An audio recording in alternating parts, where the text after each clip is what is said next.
जिनफेंग ने अपने हाथों से शाओशो को खाना खिलाया और फिर कहा कि चलो अब अपने कपड़े निकालो, मैं तुम्हें दवाई लगा देता हूँ। शाओशो तो डर गई कि क्या मैं अपने कपड़े निकालूं? जिनफेंग कहता है हाँ, नहीं तो फिर मैं तुम्हारी बॉडी पे ये दवाई कैसे लगाऊंगा? शाओशो कहती है वो मैं खुद से ही लगा लूंगी। जिनफेंग कहता है खुद से ही तुम अपनी पीठ पे कैसे दवाई लगाऊंगी? क्या तुम्हें शाय फील हो रहा है? और वो शाओशो के करीब आके कहता है कि या फिर तुम इस इंतजार में हो कि मैं तुम्हारे कपड़े निकालूं? शाओशो कहती है कि नहीं, मैं ऐसा नहीं सोच रही हूँ। जिनफेंग उसके गाल पे पॉक करता हुआ कहता है कि जल्दी से अपने कपड़े निकालो। शाओशो पाउट करके कहती है कि हाँ हाँ ठीक है, मैं मेरे कपड़े निकाल रही हूँ। फिर कपड़े निकालने के बाद वो उल्टा बैठ गई और जिनफेंग उसकी पीठ पे दवाई लगा रहा था। लेकिन जिनफेंग को उसे टीज करने का मन किया तो फिर वो थोड़ा गुदगुदी हो वैसे अपनी उंगली फिराता है। शाओशो इससे पूरी फ्रिंज हो गई और थोड़ी आवाज करती है तो जिनफेंग उसके कान में विस्पर करता है कि चुटकी, क्या तुम ऐसी आवाज मुझे सेड्यूस करने के लिए निकाल रही हो? शाओशो ब्लश हो गई और कहती है कि नहीं, मैं ऐसा नहीं कर रही हूँ। और वो मन में गुस्से से बोलती है कि उसने ये जानबूझ के किया था। जिनफेंग कहता है कि चुटकी, जब तुम उस खाई में कूद गई थी उससे पहले तुमने सोचा था कि उसका अंजाम क्या होगा?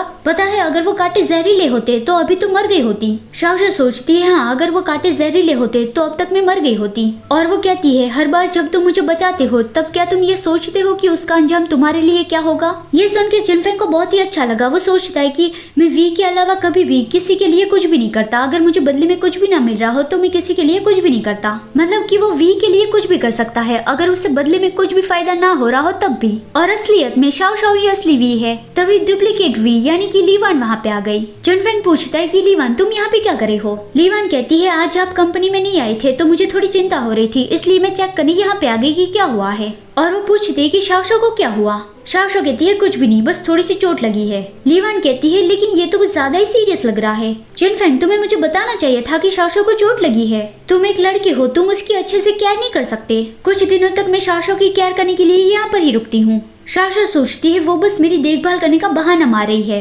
उससे असलियत में यही डर है कि मैं उन दोनों की रिलेशनशिप को तोड़ दूंगी। और वो लीवान को यहाँ रुकने के लिए मना करती है। लेकिन जिनफेंग ने कहा कि अच्छा ठीक है, तुम शाओशो की बॉडी पे दवाई लगा दो। और वो चला गया। उसके जाने के बाद लीवान कहती है कि तुम्हें अचानक से ये क्या हो गया? मेरे बॉयफ्रेंड ने मुझे तुम्हारी केयर करने को कहा, इसलिए तुम्हें अच्छा नहीं लगा? शाओशो कुछ भी नहीं कहती और लीवान उसकी बॉडी पे दवाई लगाती हुई कहती है कि शाओशो तुम इतनी बेशर्म कैसे बन गई? यहाँ तक कि मेरे बॉयफ्रेंड को सेड्यूस करने के लिए तुम उसके सामने नंगी बन के बैठी थी। शाओशो कहती है अगर तुम्हारा बॉयफ्रेंड तुम्हारी इतनी ज्यादा केयर करता है तो फिर अगर मैं उसके सामने नंगी बन के भी उसे सेड्यूस करूंगी तो भी वो मुझसे सेड्यूस नहीं होगा। लेकिन अगर उसे तुम्हारी कोई भी केयर नहीं है तो फिर कुछ अलग बात बन सकती है। क्या अभी तुम्हें गिल्टी फील हो रहा है इसलिए तुम मुझे ये सब कुछ कह रही हो? लीवान कहती है क्या बकवास कर रही हो? अभी वो मेरा बॉयफ्रेंड है, तुम्हारा नहीं, तो फिर मुझे क्यों गिल्टी फील होगा? शाओशो कहती है तुम बस यही कह सकती हो कि अभी वो तुम्हारा बॉयफ्रेंड है, लेकिन तुम श्योर नहीं हो कि वो आगे जाके किसका बॉयफ्रेंड बनेगा। इससे लीवान को बहुत ज्यादा गुस्सा आया। वो दवाई लगाने के बाद बाहर गई और उसने अपनी ओल्ड क्लासमेट को कॉल किया,